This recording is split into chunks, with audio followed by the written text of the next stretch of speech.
Hanggang saan nasusukat ang bawal na pag-ibig? Paanong hindi mamahalin ang isang taong biglang dumating na nagbigay ng liwanag at direksyon sa tahimik at malungkot na buhay? Ngunit bawal nga lamang ang pagmamahalan namin dahil sa magkapatid kami. Itago niyo ako sa pangalang Alexa. At ito ang aking Confession Diary. 8 years old pa lang ako nang mamatay ang mama ko. Tandang-tanda ko pa noong namatay si mama. Sumabay rin ang langit sa pag-iyak ko. Mahigpit ang hawak ni Papa sa aking mga kamay. Ramdam ko ang panlalamig nito. Masakit. Sa murang edad, nawalan ako ng isang magulang. Hindi naging madali sa akin habang lumalaki ako. Pakiramdam ko mag-isa lang ako dahil si Papa ay nag-focus sa business namin. Isa iyong trucking business. Inintindi ko na lang si Papa dahil alam ko na para sa akin naman ang ginagawa niya. Hindi kami salat sa buhay. Hindi rin naman ganon kayaman. Pero sapat na para makapag-aral ako sa magandang school at naibibigay ni Papa ang mga pangangailangan ko. Lumipas ang 10 taon. Nasa Maynila ako at doon nag-aaral. Ibinalita sa akin ng aking ama na ikakasal na siya. Hindi na ako tumutol dahil matagal naman nang wala si Mama. Kaya't inisip ko na lang para may makasama na rin si Papa sa buhay hanggang sa siya ay tumanda. Umuwi ako sa probinsya namin sa Batangas. Sa mismong araw ng kasal ng aking ama, doon ko unang nakita si Tia Marilyn at si Matthew, ang lalaking nagparamdam sa akin kung gaano kasaya at kasakit ang magmahal ng tunay. Ang kwento kong ito ay hindi ko lubos maisip na mangyayari sa akin, na magiging ganito kadrama. Napapanood ko lang kasi ito sa mga pelikula, teleserye at nababasa sa mga libro. Pero kapag pala nasa mismong sitwasyon ka na, mas mahirap pala. At makakagawa ka ng ikakasira ng marami sa isang maling galaw lang. Sa isang resort ginanap ang kasal ng aking ama. Intimate beach wedding lamang iyon. Mga malapit na kamag-anak at mga piling kaibigan ang imbitado. Isa ring balo si Tita Mari. May isa siyang anak na lalaki na 2 taon lang ang tanda sa akin. Si Matthew. Sa wedding ng mga magulang namin, kami nagkita. Unang lumapit sa akin si Matthew habang inaayusan. Sa totoo lang, agad akong humanga sa kanya dahil ang lakas ng dating niya sa akin. Hindi naman siya katulad ng mga dream boy natin na hinugot sa mga Korean novela o pangarap ng mga babae na hinugot sa mangga o mga libro. Pero nakaramdam agad ako ng parang mga paru-paro na nagliliparan sa aking tiyan. Chinito, sakto ang tangkad at may maamong mukha siya. Pero may kaunting kalokohan na tinatago sa loob. Ganon siya. Mas lalong napatili pa ang puso ko nang magsalita siya. Hi, ikaw si Alexa, di ba? Ako nga pala si Matthew. Mat na lang. Nahihiya pa siyang magpakilala sa akin. Hinilot pa niya yung batok niya na mukhang nahihiya sa akin at muli siyang nagsalita sa kanilahad ang kanyang kamay. Kung gusto mo, Kuya Matt, pwede rin. Humagik-gik naman ako at nahihiya ring inabot ang kamay ko. Pero hindi ko to pinakitang nahihiya ako. O ang totoo, nakinikilig ako sa kaba.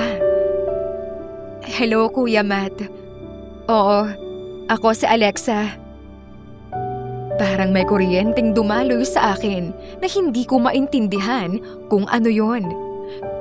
Pero may paghanga na agad akong naramdaman kay Kuya Matt. Sa wedding, hindi ko nabigyan ng mali siya pero Nahuhuli ko si Kuya Matt na napapasuliyap sa akin. Inisip ko na lang na naninibago siya at ganoon din naman ako. Napangiti pa ako nang niyaya niya akong magsayaw. Marahan niyang hinawakan ng bewang ko. Nahihiya man pero humawak na ako sa balikat niya. Nag-init naman ang pisngi ko nang hinawakan niya ang kamay ko at naramdaman ko ang pag-aalaga sa hawak na yon at inikot niya ako. Parehas naman kaming natawa. Sa hindi malamang dahilan, agad kaming nagkasundo. Nang gabing iyon, mataas pa rin ang aking energy at hindi ako makatulog. Siguro, na-miss ko lang ang Batangas at ang simoy ng hangin sa dagat. Naisipan kong maglakad sa tabing dagat. Buhay pa rin kasi ito dahil maraming ilaw sa paligid at may mga tao rin na nagkakantahan sa palibot ng bonfire.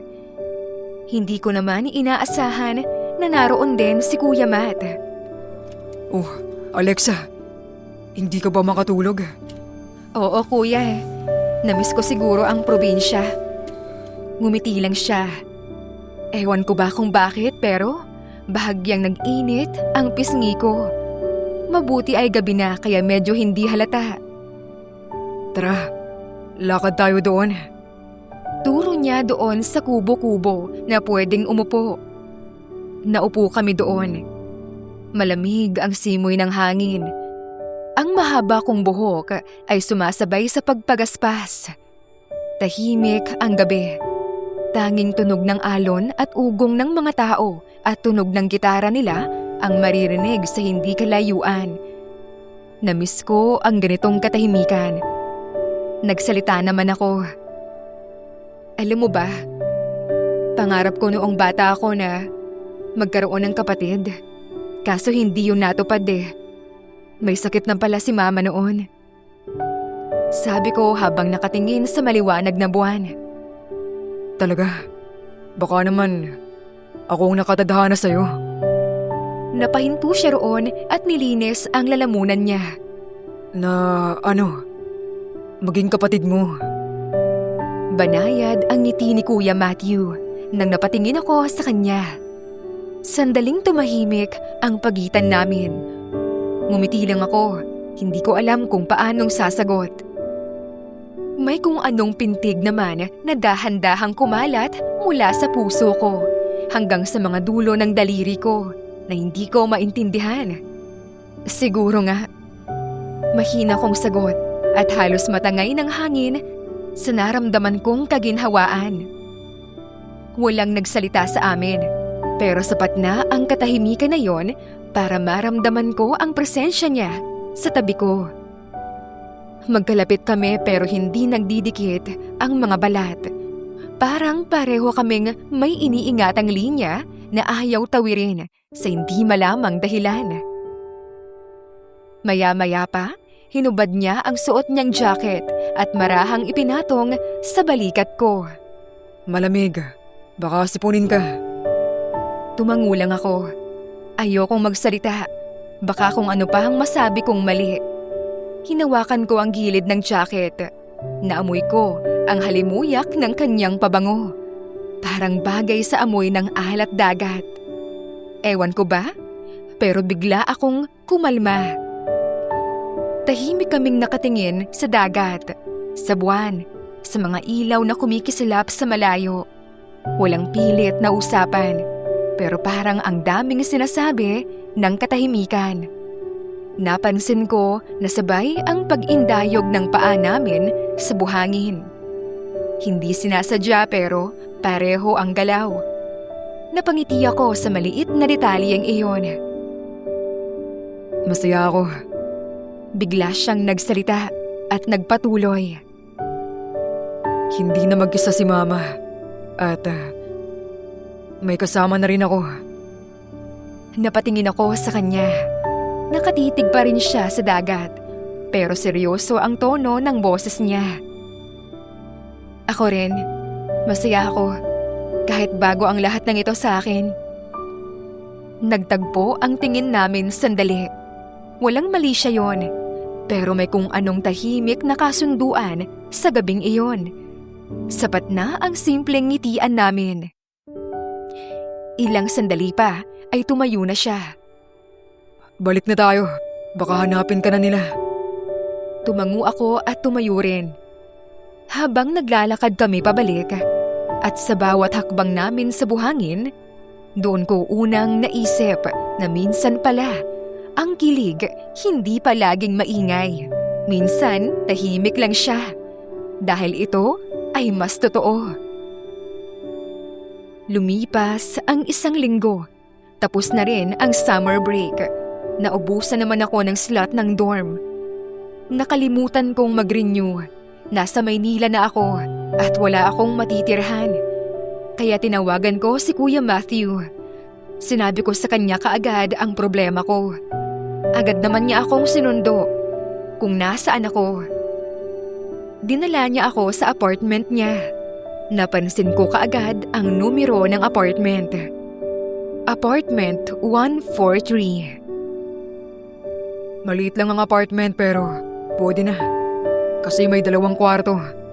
Sakto kasi yung cashier ko sa apartment ay lumipat na dahil magkasama na sila ng girlfriend niya. Pwede ka sa kwarto niya. Ang swerte ko talaga, kuya. Salamat. Blessing in disguise ka. Hindi ka rin nagsasabi na parehas din pala tayo ng school. Napatawa siya pero halata ang pagkapahiya ni Kuya Matt. After kasi ng wedding ng parents natin, kailangan kong bumalik dito. Nahihiya naman ako na tawagan ka kasi baka makaabala ako. Okay lang yun, kuya. Ngumiti ako sa kanya ng banayad. Ibinaba ko ang dala kong gamit. Naupo kami sa may sala. Maayos at malinis ang apartment ni kuya. Maliit lang ito katulad ng sabi niya pero komportable naman dito. Hindi ko ramdam ang pagiging maliit. Sapat na yon sa 2 tao. Inabutan naman ako ni kuya ng bottled water na malamig. Gusto mo na bang makita ang kwarto mo? Pinunasan ko ang natirang tubig sa labi ko gamit ang braso ko bago tumugon. Sige, masayang sagot ko. Pagpasok namin sa kwarto ay napansin ko kaagad ang kamang malaki. Malaki ito, nakasya ang 2 tao. May study table at built-in closet. Maliwalas rito at malinis. Natuwa ako kasi ito ang gusto ko. May privacy na ako at makakapag-focus sa pag-aaral. Medicine ang kinukuha ni Kuya Matt at ako naman ay psychology. Parehas kaming nasa healthcare field na siyang ikinatuwa ko rin. Lumipas ang mga araw at buwan, nasanay kami ni Kuya sa routine namin at halos hindi na nga nagkikita dahil sa busy namin sa school. Pero hindi namin napababayaan ang bahay. Minsan ako ang naglilinis at may mga araw na siya naman. May kusa kami sa lahat. Wala rin naman akong naging problema dahil malinis naman si Kuya sa bahay. Paminsan-minsan ay may breakfast routine kami kapag Sunday na walang pasok. Minsan may study session kami. Tinutulungan niya ako kapag may hindi ako nauunawaan sa kapareho naming subject.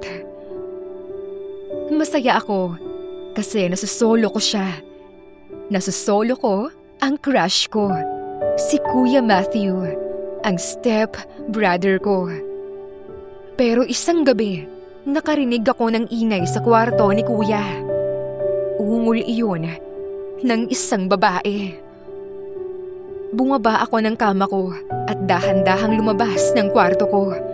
Akala yata nila tulog na ako at hindi nila naisara ang pinto ng silid. Kaya doon sa maliit na awang ng pinto ay kitang-kita ko ang ginagawang milagro ni Kuya Matt at ng babaeng kasama niya. Sa bawat ungol ng babae at ang reaksyon nito kung paano siya pinapaligaya ni Kuya Matt ay parang kumukurot sa puso ko at sa hindi malamang dahilan sumagi sa isipan ko na sana ako ang naroon. Ako na lang sana. Ako na lang sana ang tumatanggap ng init at sarap na yon. Hindi ko namalayan na lumuluha na ako. Kaya tinakpan ko ang bibig ko para hindi makagawa ng ingay. Lumuluha akong bumalik sa kwarto ko na ramdam ang sakit. Sobrang sakit na parang pinukpok ang puso ko gamit ang martilyo.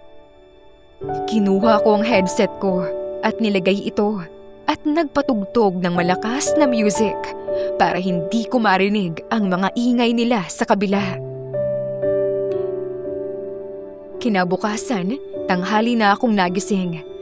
Sinadya ko talagang magising ng ganong oras para hindi kami magpang-abot ni Kuya at matago ko rin ang pamumugto ng mga mata ko. Pero nawala sa isip ko na Sunday pala noong araw na yon. Nadatnan ko si Kuya Matt sa kusina kasama ang babaeng kaniig niya kagabi.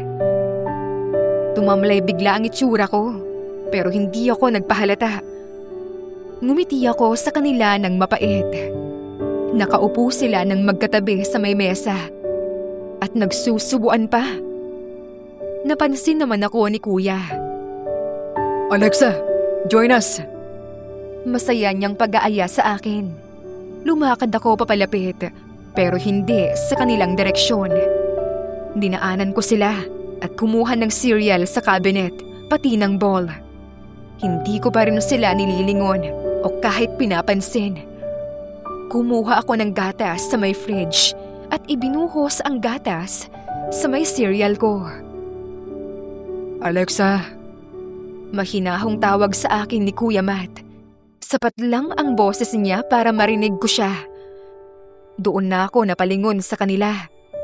Sinandal ko ang pang-upo ko sa may kitchen counter habang kumakain ng cereal. Ano ba yon? Tanong ko bago sumubo ng isa pa. wala. May problema ka ba? Hindi mo kasi ako pinapansin. May halong pagtatampo sa tono niya. Masama lang ang gising. Pagdadahilan ko naman. Inayos ko na rin ang sarili ko para hindi nila mahalata na naiinis na ako sa kanila. Naiinis rin ako sa sarili ko dahil hindi ko masabi kay Kuya ang tunay kong nararamdaman. Mas lalo akong naiinis dahil nakikita ko na masaya sila. Samantalang ako, nasasaktan. Nagpaalam ako sa kanila ng maayos at buong araw na nagkulong sa kwarto ko. Lumipas pa ang mga araw. Pinilit ko maging abala para malimutan ko ang sakit. Hanggang sa napasama ako sa mga cool kids sa school namin. Sila yung mga rich kids na puro party ang alam. Kahit hindi mag-aral basta may pera, ay nakakapasa. Sa isang party ng mga cool kids, naimbitahan ako.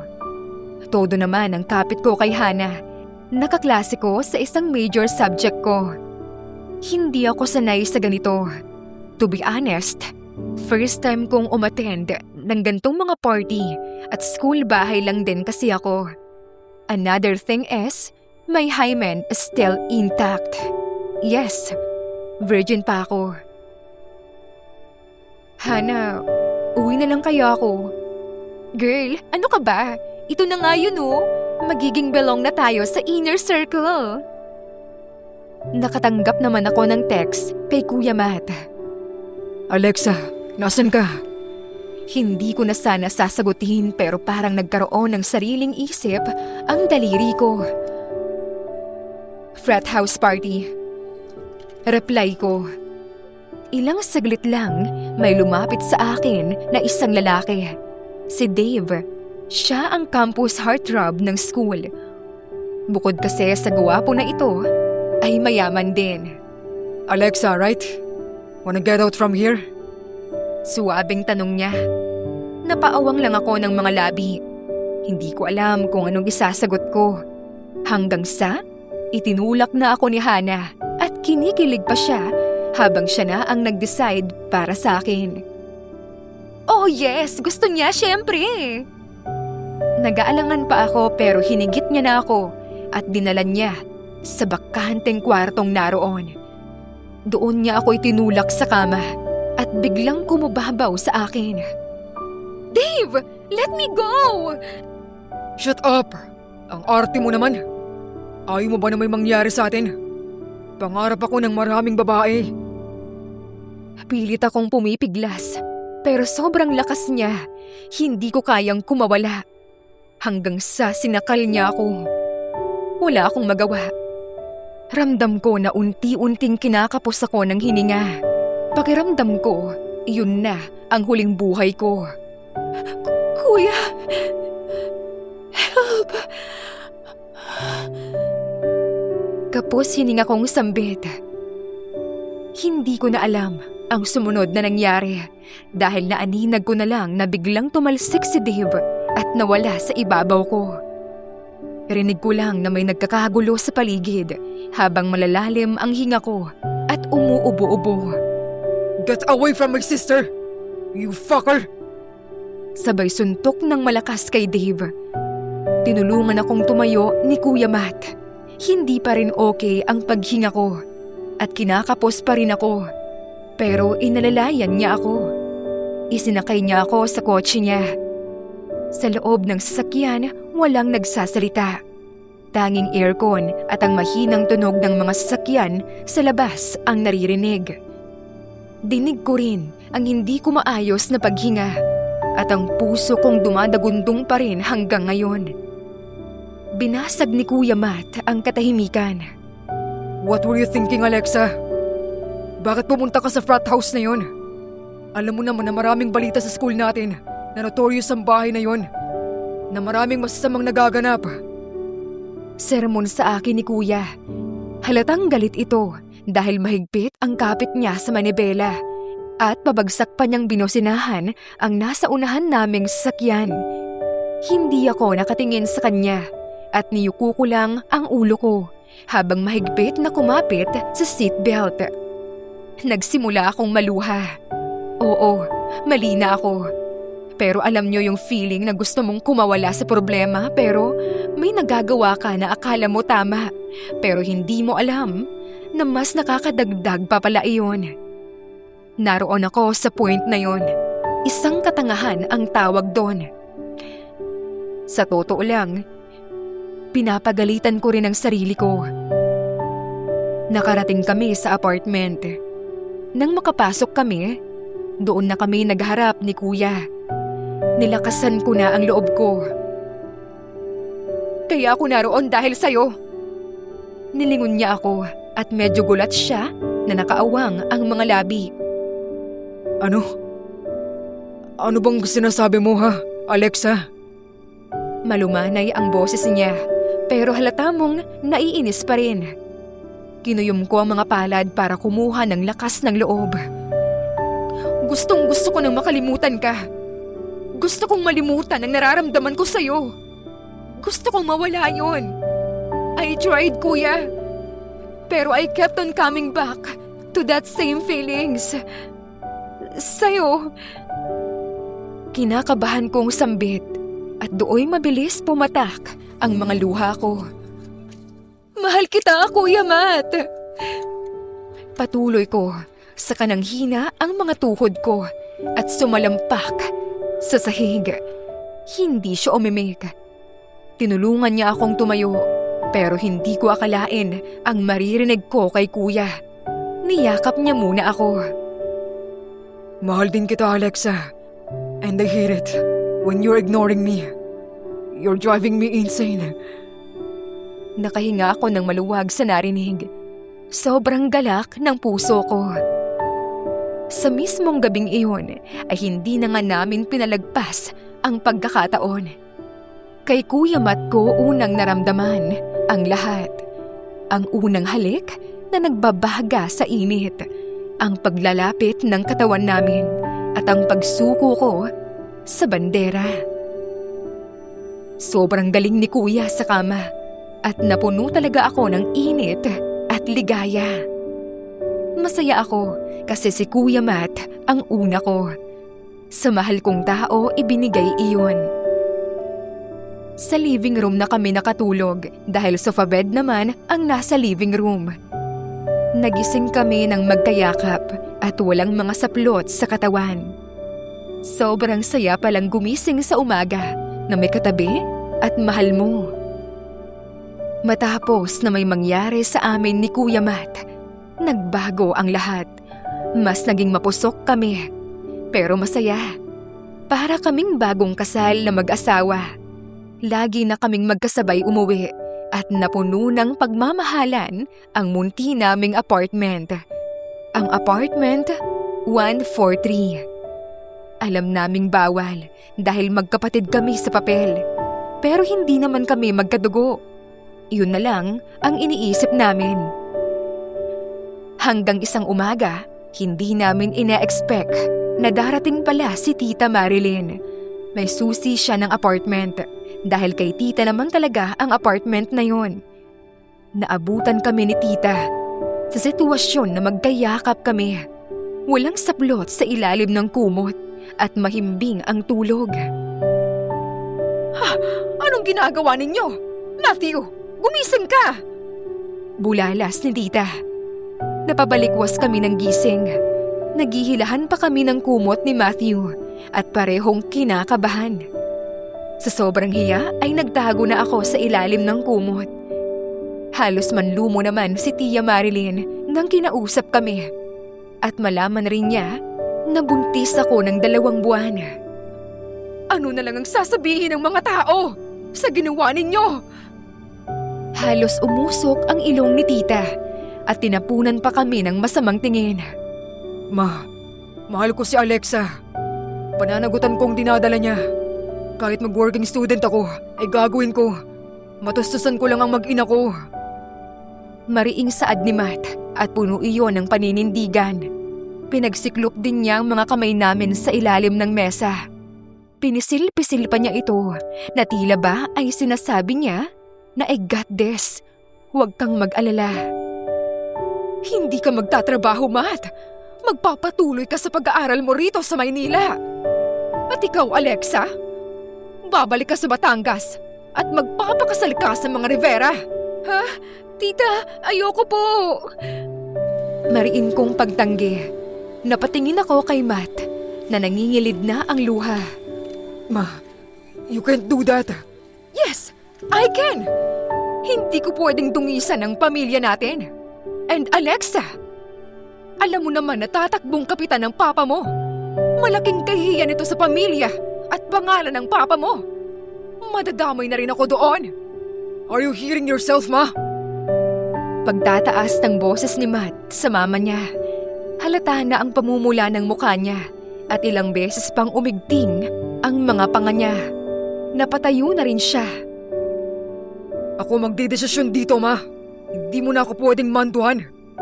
Magiging pamilya ko na ang pinag-uusapan dito. Pamilya na may dalang kahihiyan na kailanman hindi mabubura kapag nalaman ng mga tao. Nag-iisip ka ba, Matt? Nagtaas na rin ng boses si Tita. Samantalang ako, tahimik lang. Pinoproseso pa rin ang mga nangyari. Kasalanan ko to. Sana hindi ko nalang sinabi ang tunay kong nararamdaman. Dumating ang araw ng pag-alis ko ng Maynila. Mahigpit kong niyakap si Matt at ayokong kumawala sa kanyang bisig. Pero nangako siya na babalikan niya ako at magpapakalayo kami.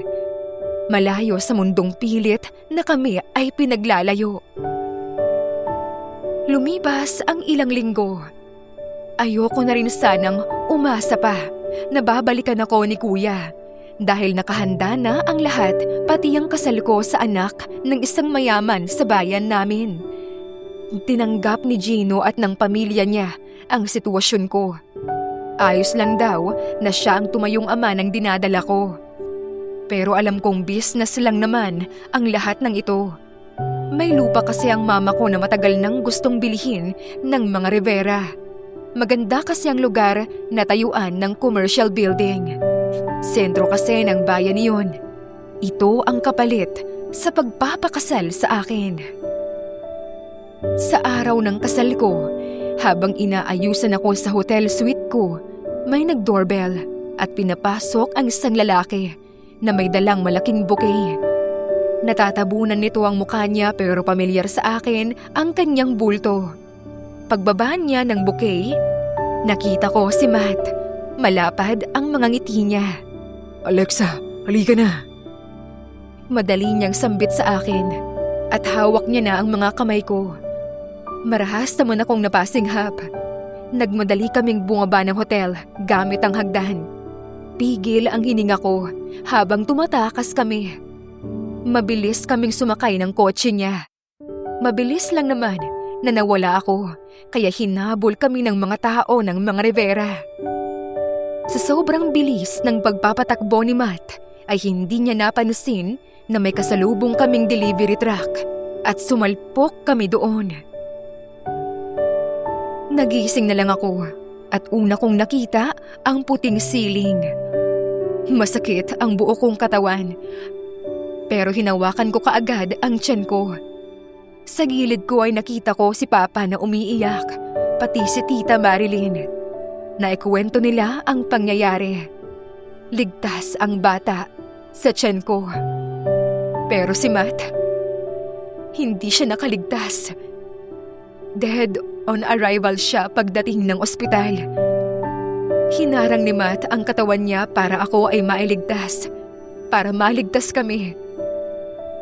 Halos manlumo ako sa narinig.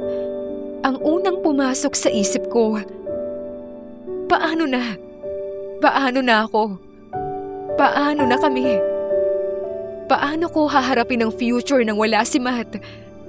Doon na ako humagulgol ng iyak. Pakiramdam ko ay muli akong mag-isa na lalaban sa buhay.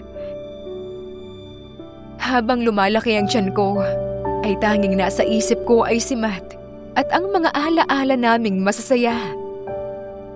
Habang nag-aayos ako ng mga gamit ni Matt, may nahulog na flash drive. May dikit na papel doon at nakasulat ang 143 Alexa. Kinuha ko ang laptop niya at pinasok doon ang flash drive. May mga video recording doon. Kuha iyon ng mga masasayang dates namin. Mga simpleng araw namin kapag nasa apartment kami. Mga study nights namin kahit yung mga hindi pa nagiging kami ay laman ng flash drive na yon. Napatutop ako ng labi at napaluha. Nanginig ako nang binuksan ko ang isang video file na may caption na 143 Alexa. Hi love, I'm so happy nang malaman ko na magiging daddy na ako. Bahagyang nanginginig ang ngiti niya sa video at halatang pinipigilan niya ang emosyon. Thank you for trusting me with something this big. Thank you for choosing me. Kahit alam natin kung gaano ito kahirap. Huminga siya ng malalim na parang iniipon ang lakas ng loob sa susunod na sasabihin. Alam ko, mali sa mata ng mundo. Stepbrother mo ako. Pero ako pa rin ang pinili mong mahalin. Napayuko siya sandali bago muling tumingin sa kamera.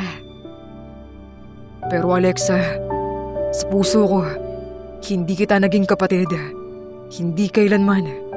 Ikaw, ang una kong naging tahanan.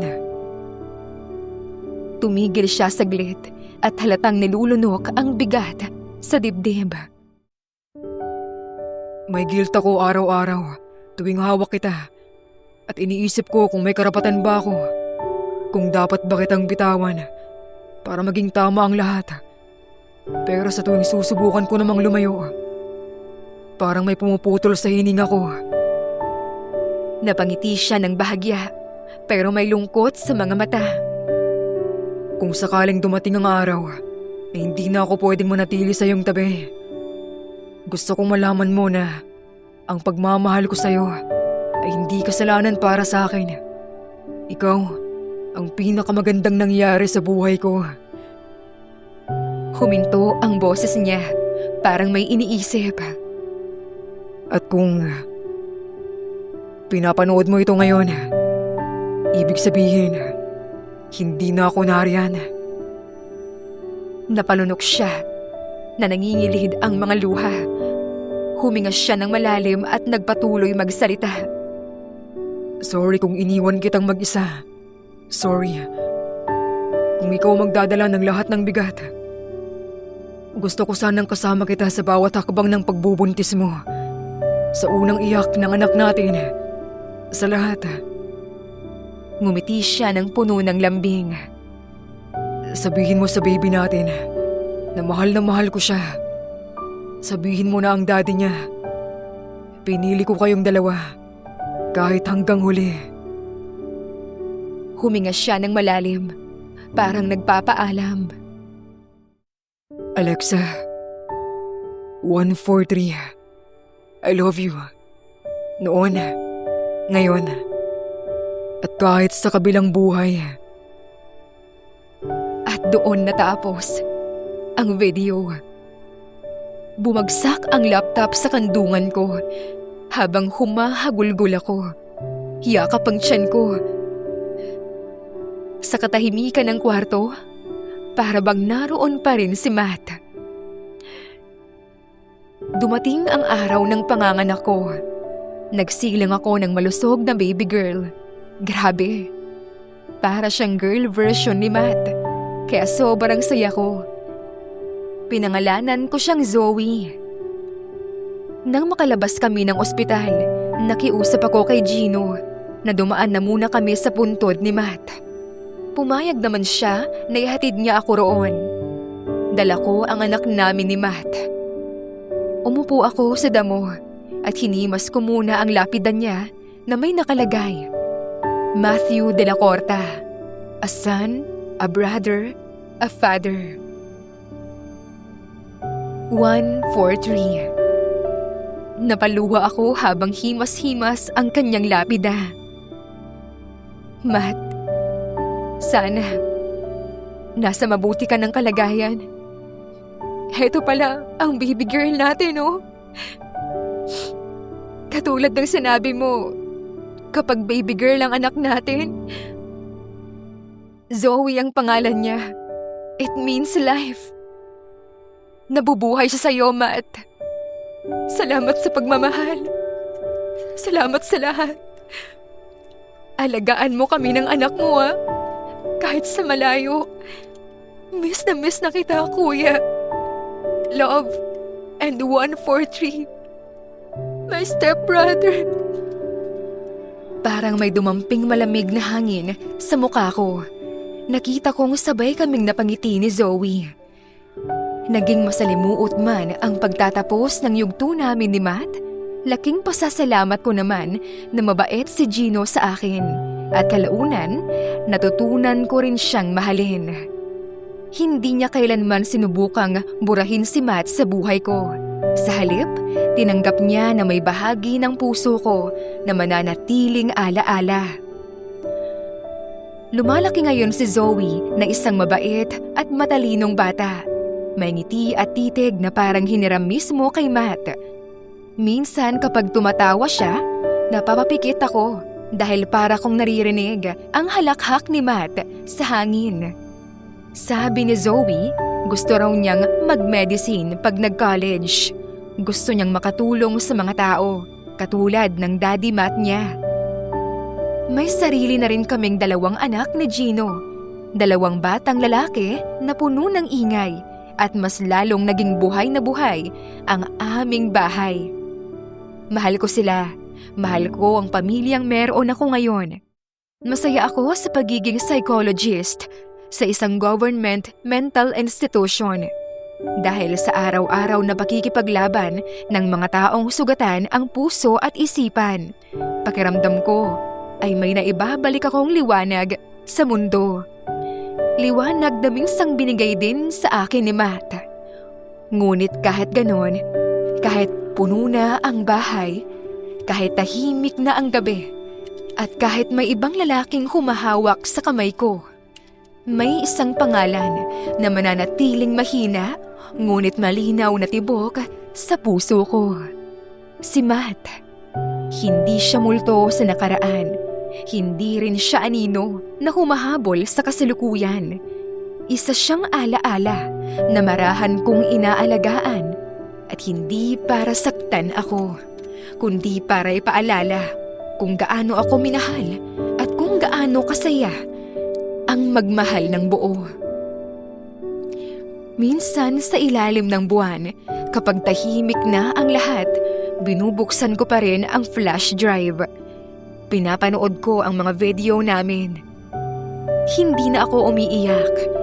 Ngumingiti na lang ako dahil ang tunay na pag-ibig, kahit natapos na, ay hindi kailanman nawawala.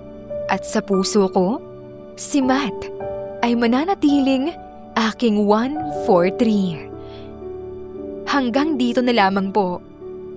Ang babaeng nagmamahal, 143, Alexa.